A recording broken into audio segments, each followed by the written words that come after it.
built environment, cultural heritage, and country through design, teaching, and collaborative creative processes. He is a chief investigator for the Australian Research Council project Indigenising the Built Environment in Australia, and is the current co-creative director for Home at the 2025 Venice Architecture Biennale Australia Pavilion. Welcome to the program, Michael. Thanks, Ilana. So good to have you, and of course listeners who are also seeing us on YouTube, hello everyone, can see that I'm alone in the studio tonight and you are dialing in. Awesome. Yep, absolutely. Pleasure to be here.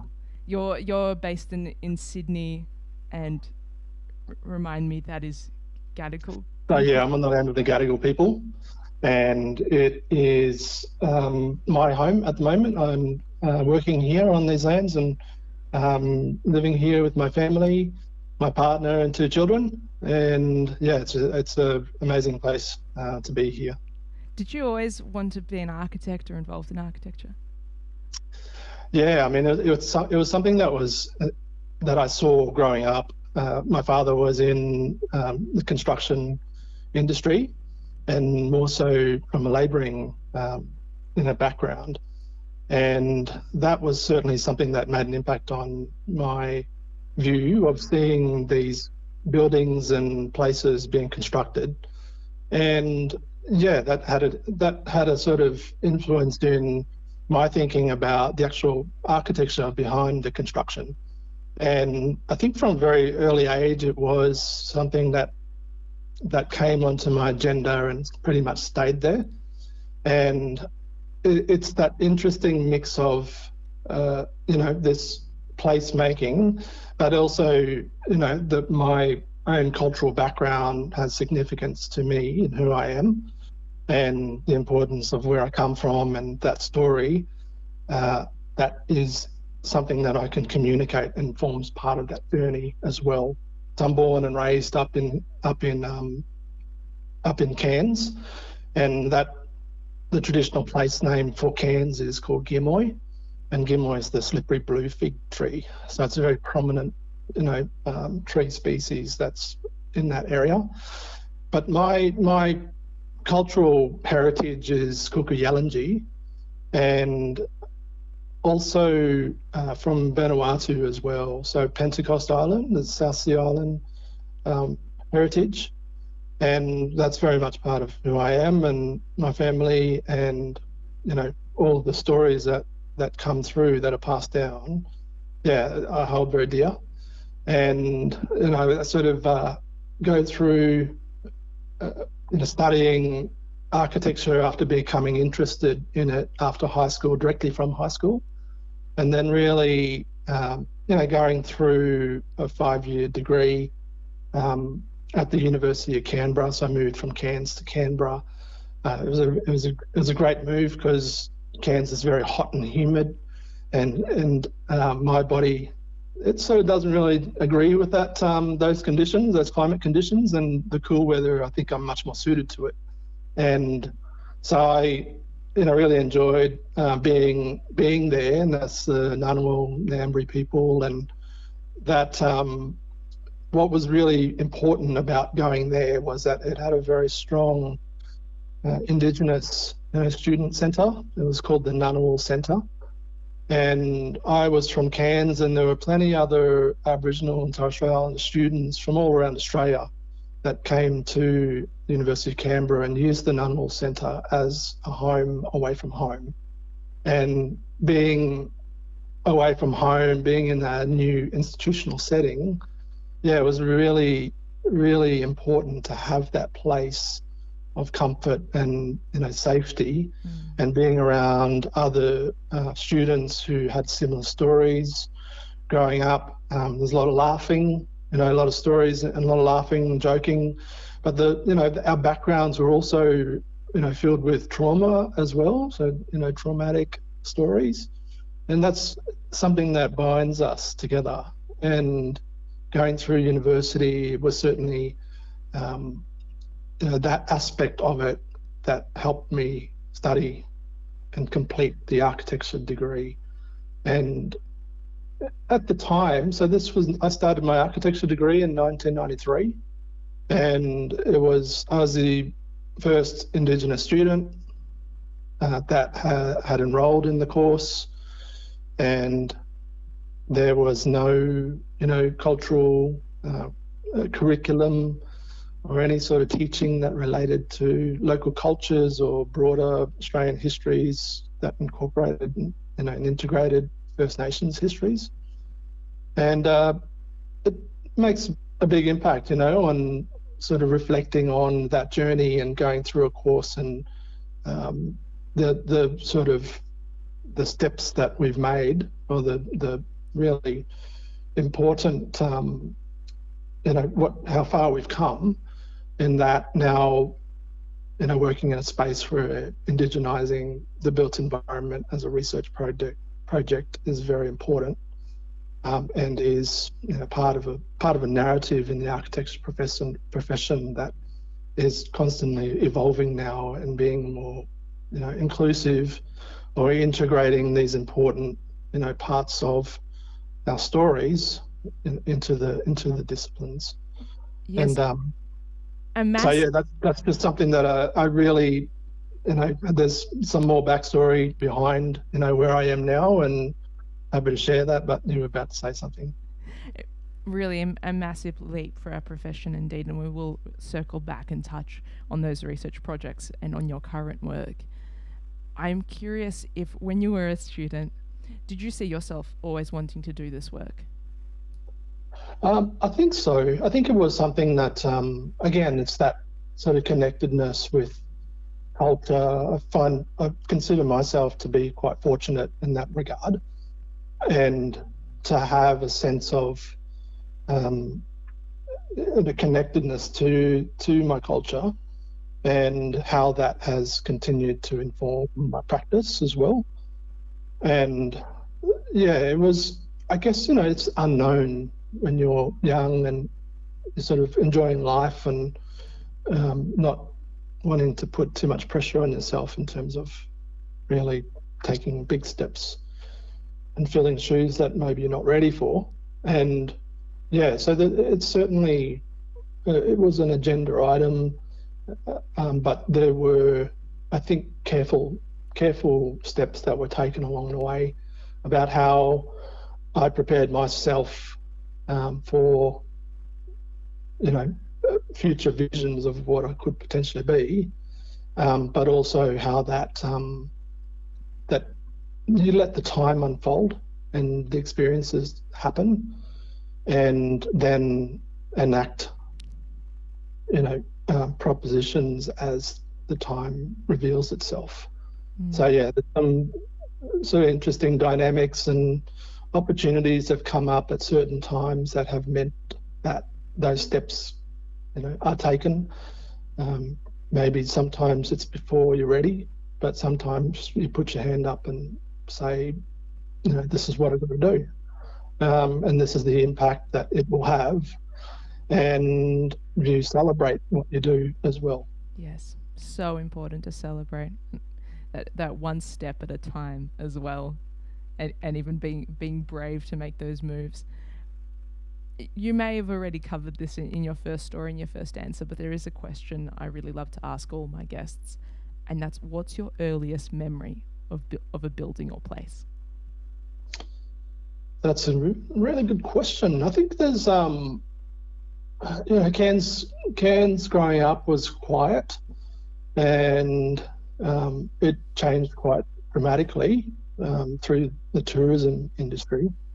But I think there were, there was the Esplanade is the street that runs adjacent, side to the side of the waterfront, and it's not a waterfront; it's a mud flat tidal zone area, and it once was a beach, apparently through the stories, and it was turned into a mud flat through dredging and to create commercial opportunities for trade in the 1900s.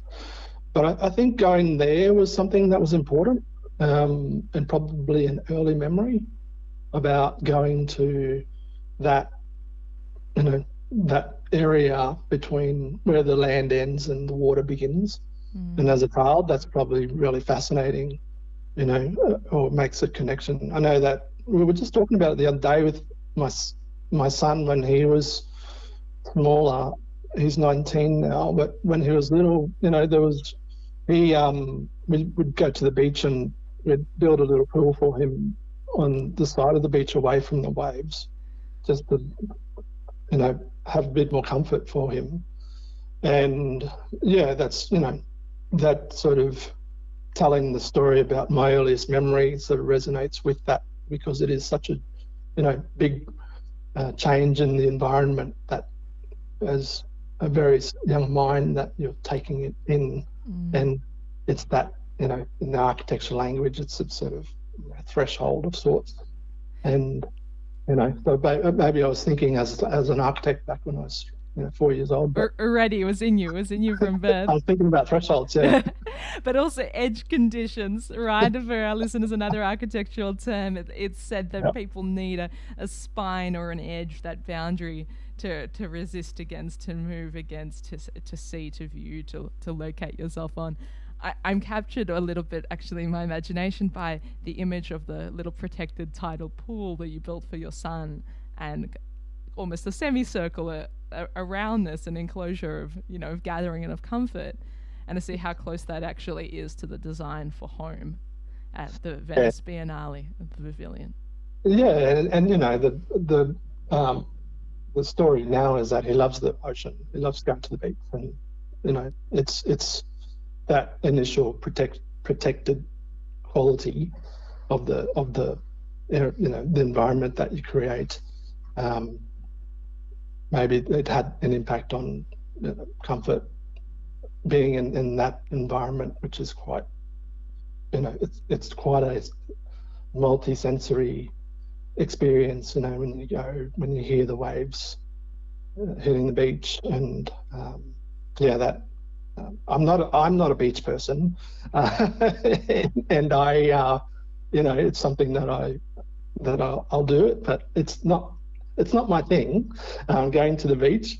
And maybe that's because there wasn't a beach growing up in Cairns, and it was a constructed landscape that was created that as part of that first memory of a place growing up. Maybe that's rubbed off in some way.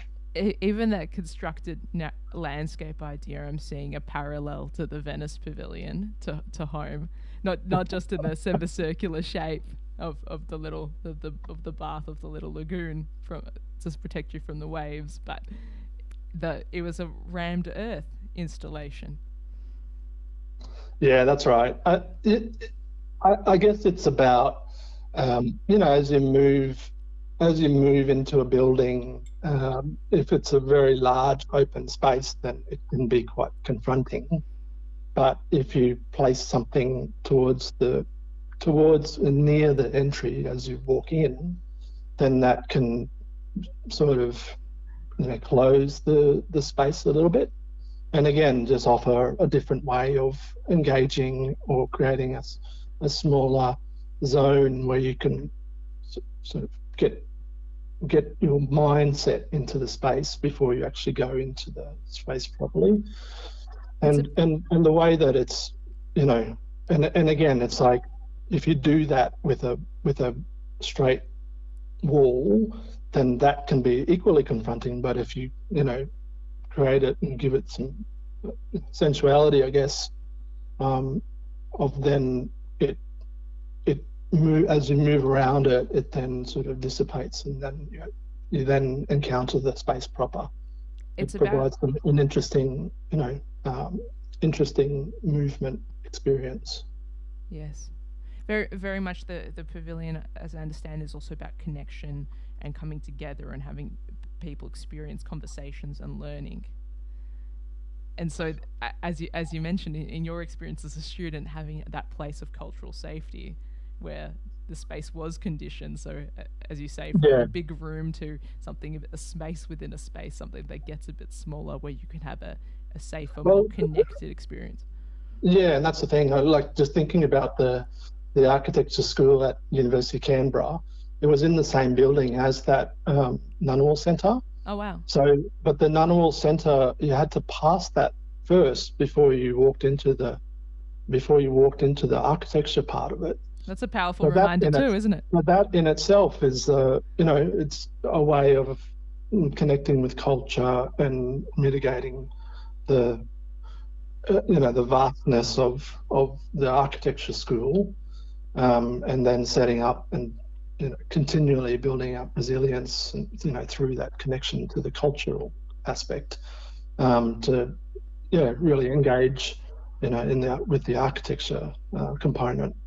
So again, you're finding these little threads here, and drawing them out of me. That's really interesting. This pavilion was really incredible and such a strong showing, not just for yourself and your team, but for Australia, and such an amazing representation for Australia on the world stage at Venice, but also the first fully Indigenous-led pavilion to represent our country. And I think all of us, the whole industry, are really, really proud of such a representation. I mentioned I did a radio interview last year, and after our appointment, but there was a reflection in that interview about the referendum in 2023, and the sort of disappointment that put forward to people like myself, and others around me as well, that it was something that it's a setback, but there's, at the same time, there are always opportunities to push, these narratives and celebrate what we do, and also to challenge, those systems that, that provided that initial, disappointment with that result. And when, that appointment process opened, it was an expression of interest, and I, there was really heightened awareness that the appointment process was on the back of that disappointing result for the referendum. But there was also, Archie Moore's exhibition, Kith and Kin, as well, that was present in the space, that certainly provided a lot of inspiration and influence in terms of telling a story, and it being certainly impactful and, on a global stage, celebrated with the Golden Lion. And as, we went through that appointment process, that exhibition was on, and at the time, my co-creative director, Jack Gilmer, who's a young architect who I've known for many years, we were in contact with each other. He was based in France for a Geelong residency through the Powerhouse, and talking more so about his interest that was behind that residency. And then the EOI came up for the appointment process, and I just said that it was something that we should do. Let's form a collaboration and come together, First Nations focused or First Nations led, and pulled together a team. And we were in contact on WhatsApp, and the story goes where we basically reached out to our friends who work in the industry, and pulled the team together in 24 hours. Wow. And then it was just that thing about the different experiences that we all have, the different expertise, the different worldviews that are present. We all come from different nations around the country, and we all have all these interactions over time that add a dynamic nature to how we can come together. And coming together was all about how we can in that first instance, talk to that question about where we come from, and in the First Nations practice, that's the conversation starter. I did it with you earlier, and it's just that way of connecting and understanding the other person's story, and then through those connections that you can find commonalities, or those experiences, those things that really stand out, and you can connect with each other. Did you really have powerfully. It's such a amazing both opener and connector and icebreaker, and such a beautiful way when you're bringing people together, but also looking to build trust. I'm wondering, across the team, was there one surprising commonality or item of common ground that you all had with each other that perhaps you didn't expect? I think it's more about just appreciating what we all have to offer, and I can speak really clearly about the intention and purpose that was present when I was thinking through, what next after we pulled the team together. And it was basically, to have these conversations and to really unpack what, through those conversations, what a vision could be. And, the vision with that basic icebreaker is always about what our foundations are, and the foundations of that is expressed through country, and how that is also inclusive of that word time, and at a very basic level, at First Nations level, that's something that binds us together, but it's certainly something that is a question of what time mean that we can ask, and others can reflect on more deeply than I think most of us do. And it's like it's fascinating that you can go back centuries to talk to that lineage of ancestry that you shared with me earlier, and how that then impacts on the way that you think carefully about how you relate to country now, and how you with that type of thinking then are able to continually always reflect on how you're connecting and relating to your place where you are, and that sort of caring ethic. You care for your own place, or the places that are important to you. So in that sort of logic, then you're considering that this place has an ethic of care that's been applied for it for millennia, that you can respect that as if it's with the understanding of how you relate to that in your own way, of how you care for a place that's important to you. And and that's the thing, it's like when you put it into a context of your own home in a physical sense, you create an environment that's comfortable, and you look after it. Is constantly maintaining it, and then curating it in different ways, and then you invite guests to come in, and they are respectful for in those moments when they're present in your home. And that sort of ethic is just in the majority of cases it's universal, and that there is that respect that's shown, and the ethic of care that extends, not only on your own place, but the places that you visit and that you relate to. And that then carries through to that initial concept of, or the initial vision of what does home mean to you, and ultimately just the one word home as the expression, and how that can really, just elevate the experience, because then it becomes universal. Yes. And it certainly then becomes inclusive. And such a universally understood word, especially for an international showing, an international audience. It's something everyone can connect to.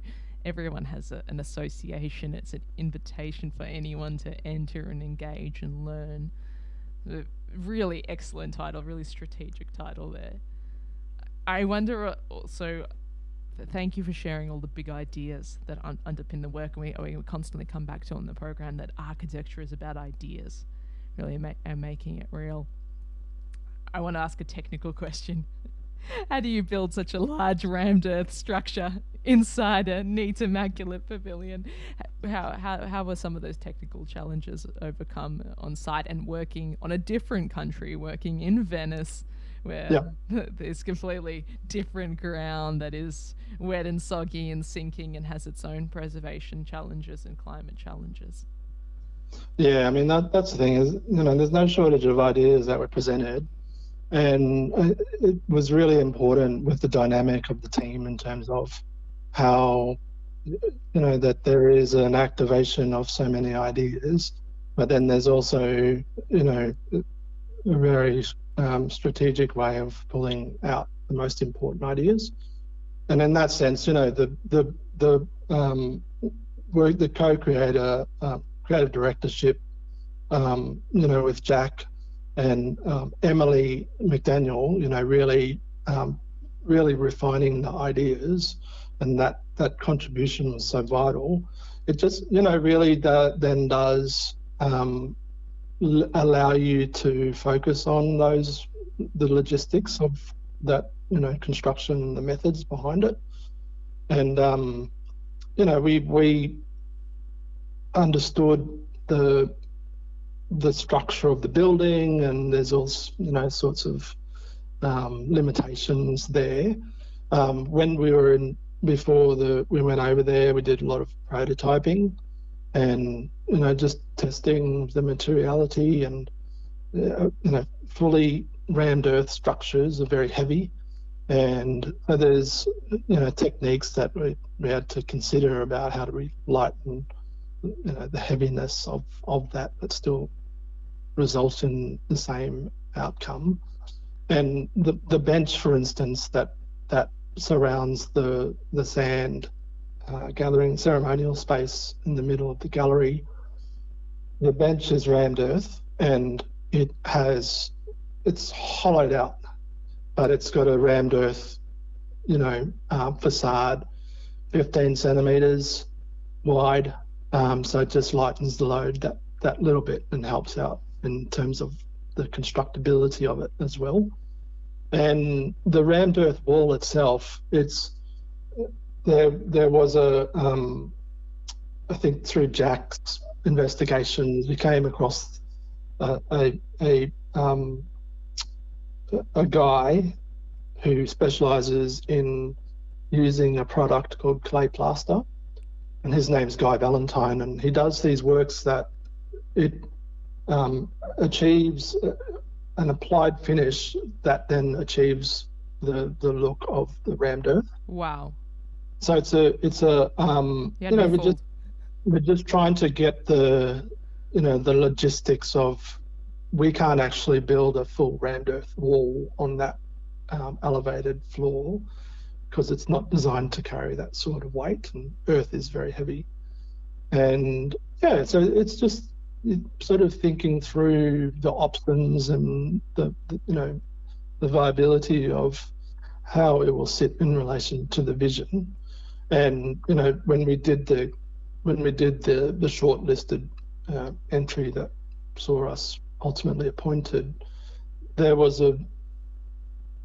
the hero images, that described the aesthetic and the visceral qualities of that vision. But then, and to then actually achieve that in the physical sense, really toiling in a very intense way to get to that point. It's like the image from the the photoshopped hero shot before Venice is present, in its physical form now. And it's just a way to, again, the everything in the space is designed to be touched and interacted with at a sensory level. And as you walk in, you get that sense visually, you move towards it, and touch it and it's got a certain texture, and then you move around it, and the space opens up, and it's just certainly a short exercise, a short time frame exercise that we achieved something very special, and was able to really celebrate it in a strong, heightened way with amongst ourselves and the team, but also with our family and friends and colleagues who came over to be part of those celebrations. And hugely impactful. You had us, I think, all of us fooled in the theatre set. But of course, when you think about the weight limits and the construction of DCM's pavilion, there's no way, right, that it can take it. But the design is just so real. It's so immersive. That touch and presence, even through photographs, even for those of us that weren't lucky enough to be in Venice this year. We feel that presence and connection. And you mentioned the celebration. Of course, the opening is a famous gathering of architects from all over the world. I wonder, do you have any stories on how that was received by colleagues and visitors while you were there? If you have any experiences of in-person reactions or conversations? Yeah, there's certainly a lot to take away. We had a backstory to an important part of that exhibition is the living belongings that are displayed around the perimeter of the gallery, and the perimeter structure is a plaster panel walling that was created all on site, handcrafted through the technique that was developed by Jack and Kian Situ, a plaster artist who was a student involved in that living belonging exercise. But it's that interface between that wall, or that wall system, which we called the living cloak, as a way, this offering this protectedness, a protection again to the ceremonial space in the middle. But how it, really, it sort of it really provided opportunities for guests to come in and interpret the way that the patterns were forming and had formed in that plaster, in the living cloak, to then inform, how it could inform memories or other experiences that they've had of place, that has similar sorts of patterns or similar sorts of textures. And, that was one comment that came from my cousin who came over as part of the program, Daniel Boyd, who really sort of got a kick out of the finish of that living cloak, and how it sort of just sets really interesting tone, in the space, and with the lighting that was designed and installed. Yeah, just offers again this another layer of protectedness that sort of creates this home in there. Did you get to experience the reactions of any Australians who might have been there at the time that maybe weren't architects, were tourists, didn't quite know where they were wandering into, or that group still hadn't come through during opening weekend? I think there was a few people in the vernissage, the days before the opening, and you sort of appreciate that there might be some people that are well known in the art world, for instance, and you can go in there and sort of unpack the story with them and take them through the space, and there's an appreciation that certainly was presented back to us after looking through, after taking in the experience. But yeah, I think it's just again the way that it's been. The vision was all about how the place is an invitation, and there's generosity to it that just lets the visitor experience the place, experience it in their own time. They could go in there for 20 seconds and race out again, and it's not impactful. They could stay in there and dwell and sit down, take their shoes off, pull out the notepad. I had a conversation with an Austrian student who was there with friends, and it was just that idea again about taking away taking a lot out of it and really distilling it to a very simple yet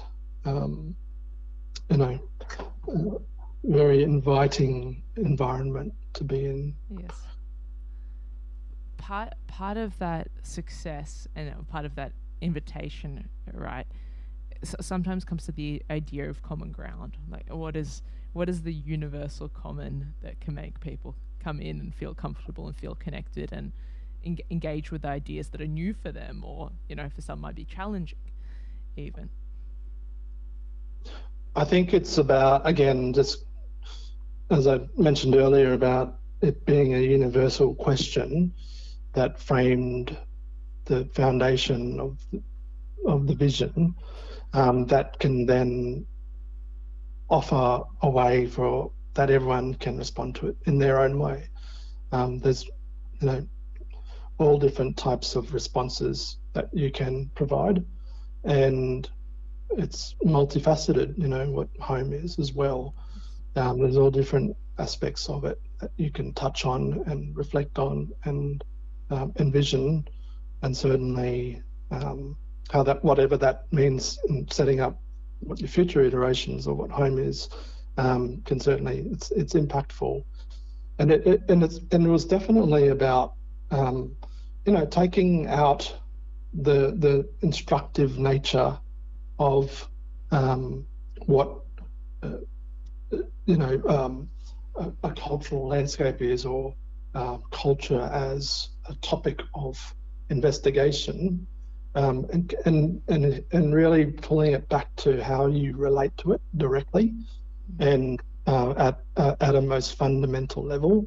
So that thing again, to just present the opportunity to think that your home or who you are as a person is more than your profession, is more than what you do, but it's deeply who you are. It's deeply how where you've come from, and the narratives that are part of those stories makes up who you are as a person. And it's a pedagogy that's a teaching style, that method that's important to me, and that's what I communicate to students. You can dive straight into an architectural design, or you can just reflect on things a bit before you get started. And that was the setup of that's based off my teaching practice, and that certainly informed the student intensive that was part of the exhibition process as well. So we created a unit of study called Home Country as Creative Process, and it's sort of acknowledging that the creative processes that we engage in and put forward in that design process, it's informed by our environment around us, and in a sense that's what country is.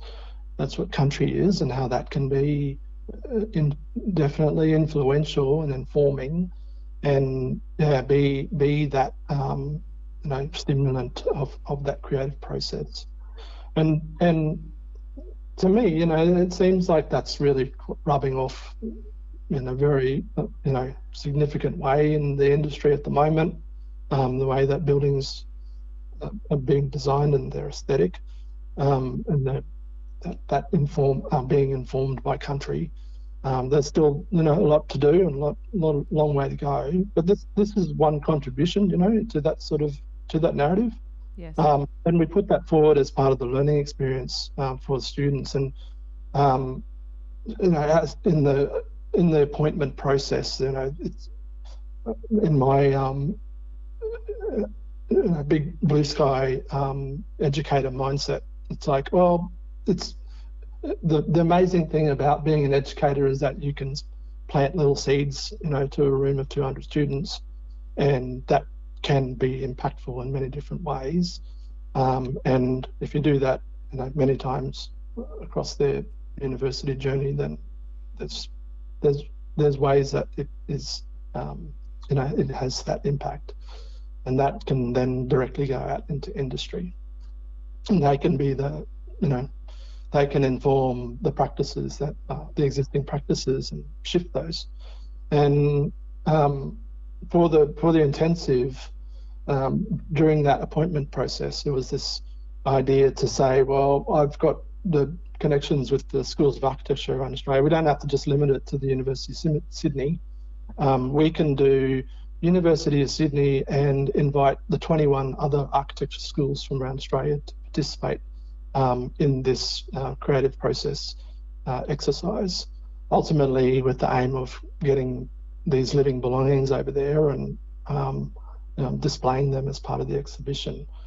We put the unit of study together in like 6 weeks or something, and navigated all the logistics with 11 schools in total that Wow. did end up participating, and the significant contribution that they all made to really put their hand up and just make that commitment was huge.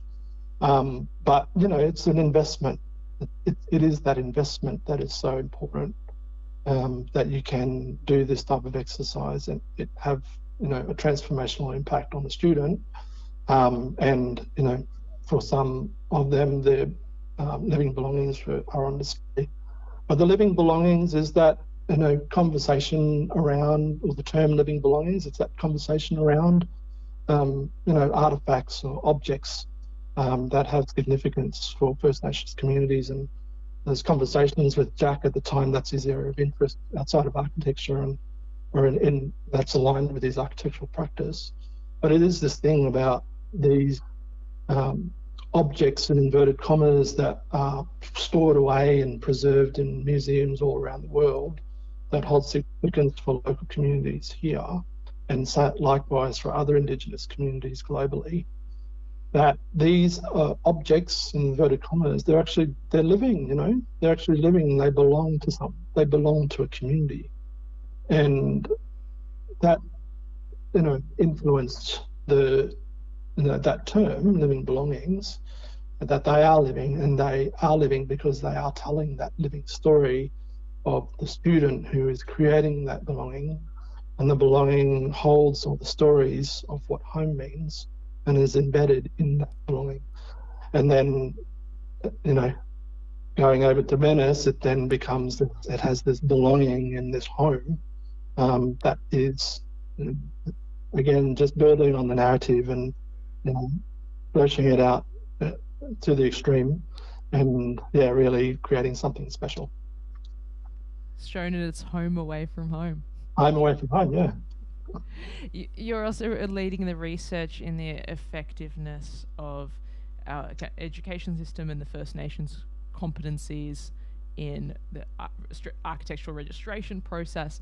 And I wonder, are you finding that the students that are really amazing and engaging and learning and have really the support of academics such as yourself, who are so knowledgeable, so learned, and really pioneers in disseminating knowledge and information and skills and competency, are the students stronger at the moment, and industry, we're finding, is catching up? How are you seeing it from your post on the research? I think so. I think there's this, ethic that's present in terms of social factors that are important to students, and that is something that I take on board, from them. If there's really critical issues that are through, with me having blinkers on, because there's other tasks, then it opens up my mindset to learn from them. And that as a, in a teaching sense or pedagogical sense, you can, create that environment to all learn from each other. Some of us have different experiences or more experiences, and applied them, in industry and in academia. That holds its own significance, but there's stories that are present as well, and practices that are present in the students as well, that are important to acknowledge. The one example that was part of the Venice experience was a student, his name's Daniel, and he comes from a sort of master carpentry background, and now he's studying architecture. And he was a significant contributor to the ideas and the fabrication process for the carpentry work that happened for setting up the Venice exhibition. So, you can create these relationships and see what is on student agendas, and then, find ways to reach out to them even, and, include them in these types of opportunities, and unpack the stories as you embark on those journeys. What's the biggest piece of advice that you have for students currently studying in architecture, or perhaps even other related fields? I think it's just building the relationships.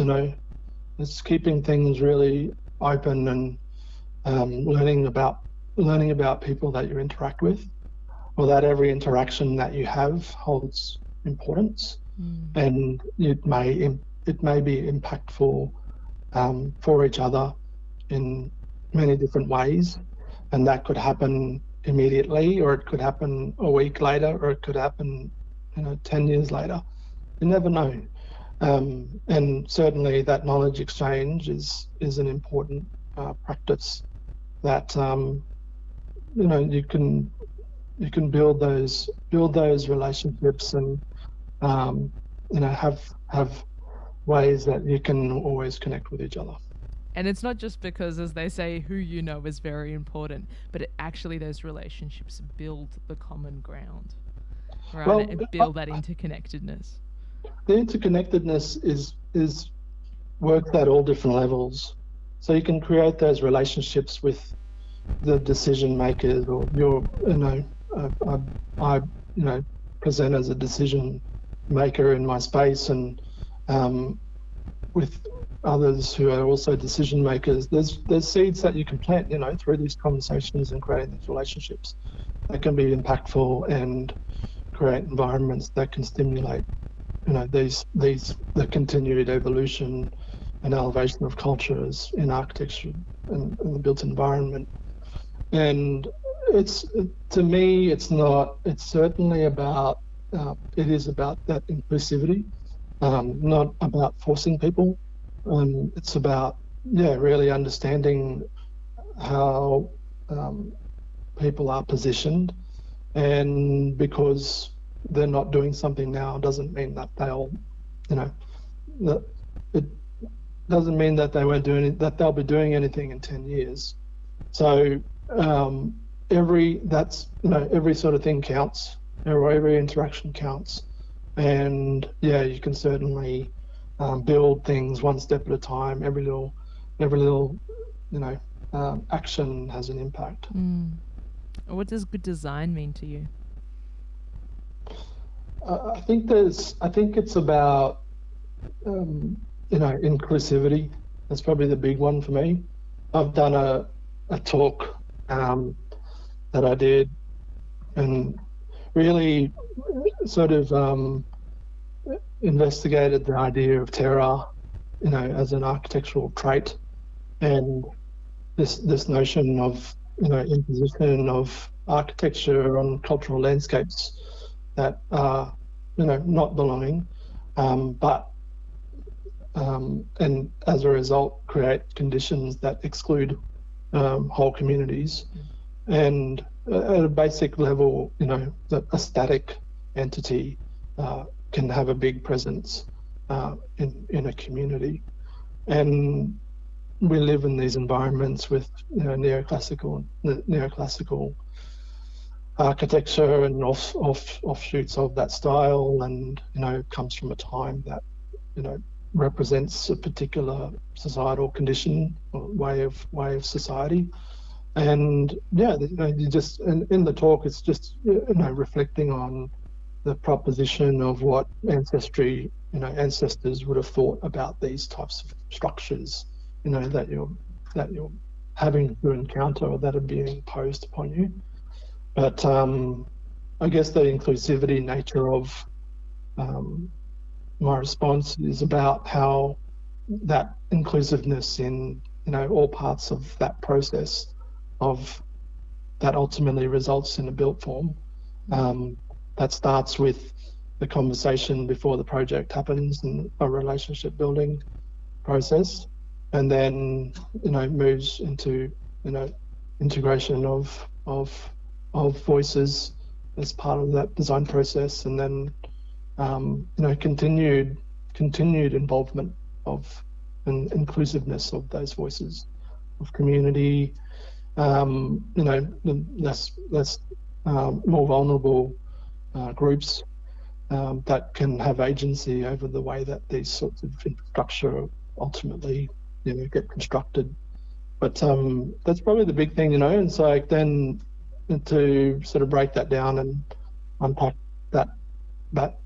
it back to relationships and understanding each other at a very fundamental level. That can, I think, go a long way.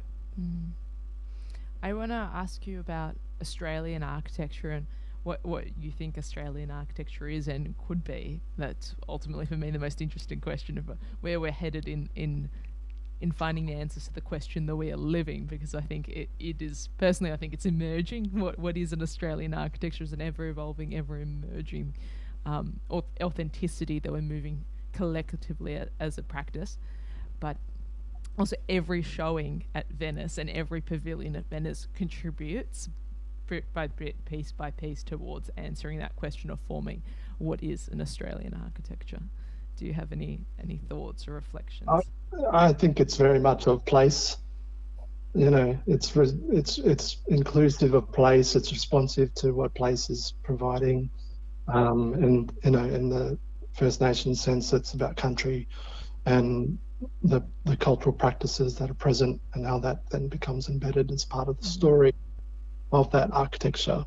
But that nature of it being it is I guess the authenticity nature of architecture is something that is about then how it does change, with that environment. If there's social change or political change or other forms of movement, that the building is able to accommodate that, or it's able to evolve as well.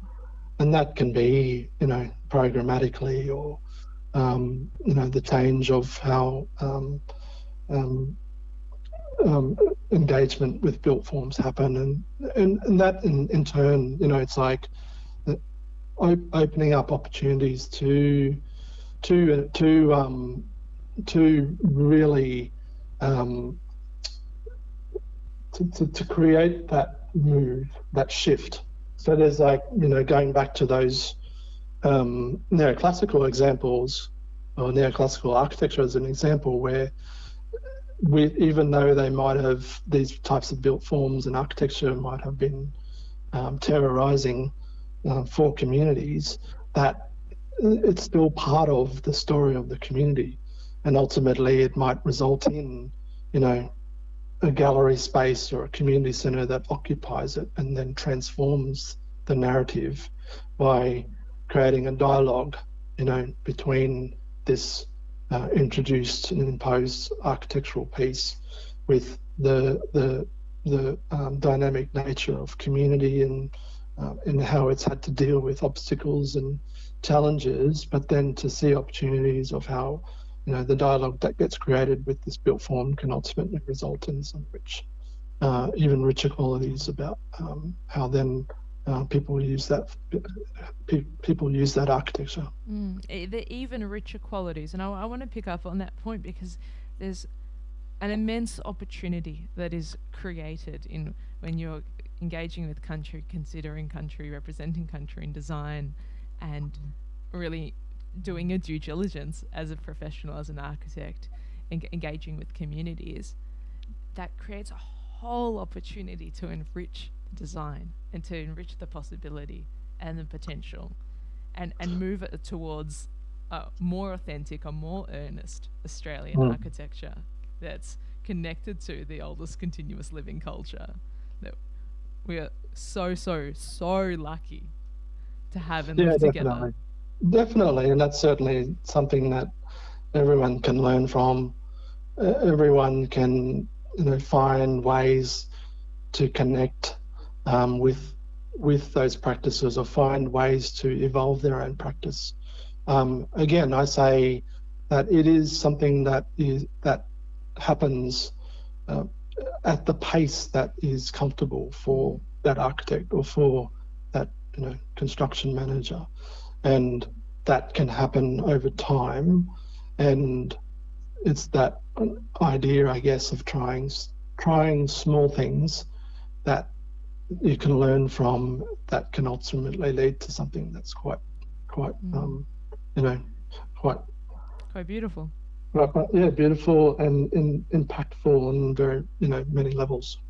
At the beginning of our conversation, you mentioned the word bravery and how you needed bravery at some moments in your career. What gave you that strength? What do you come back to? I think it's you have sometimes you have moments of doubt, and you surround yourself with people, or have people who surround you that say that if the opportunity is there, that you need to do it. And that certainly is comes from my parents. There's mentors that I've had that have certainly, I was just reflecting on this the other day, where it's like, it's, the opportunity is there to do something, and in my mind it's about not doing it, but there's another voice that's saying, yeah, you should do it. And again, it's then you're stepping into the unknown in a lot of those cases, but you're relying on that support, or that network that's around you, who's providing the sort of go forward mentality. I just again reflect back on the referendum and the interview that I did last year, and it's just that notion of there's been many setbacks across the centuries that have presented to Aboriginal and Torres Strait Islander people here, but people are always pushing on, and we got to really live by that. And again, dear friend, colleague Caroline Pidcock, who she always shares the saying that you can't do everything and you can't do nothing, but you can do something. So true. And it's just that little something can be the difference between you being on the sidelines and not being impactful. Yes. So I think there's always something in something that can lead to big things. That's excellent point to wrap up on it. And I will ask my last question, and that's, what gives you hope?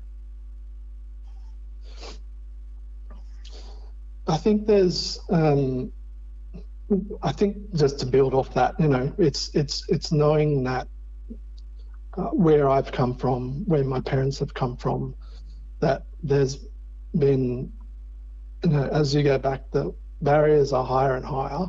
There are still barriers now, but the doors are opening. The doors were open for me, and I can open new doors for others. And that's what gives me hope. It's always unpacking what the opportunities are, and thinking outside the box in a lot of cases, and innovating, and sharing those stories with those as well, that where you open those doors. And that I'm now in a mindset with my children, for instance, where they can do whatever they want. The systems that are in place that are designed to give them the best opportunity are present, and that's something that we all can celebrate and certainly take on board, moving forward into the future. Thank you so much for joining me on the program, Dr. Michael Mossman. Thank you. Thanks for joining me for another evening of Radio Architecture with Ilana Razbash. This live show was broadcast and recorded in the Radio Karim studio on Bunurong Country. You can replay the show wherever you get your podcasts. Thanks for tuning in and supporting community radio. Take care. It's Nina and Amla on Radio Karim. Listen to the music they're playing for your ears. So tune in to Radio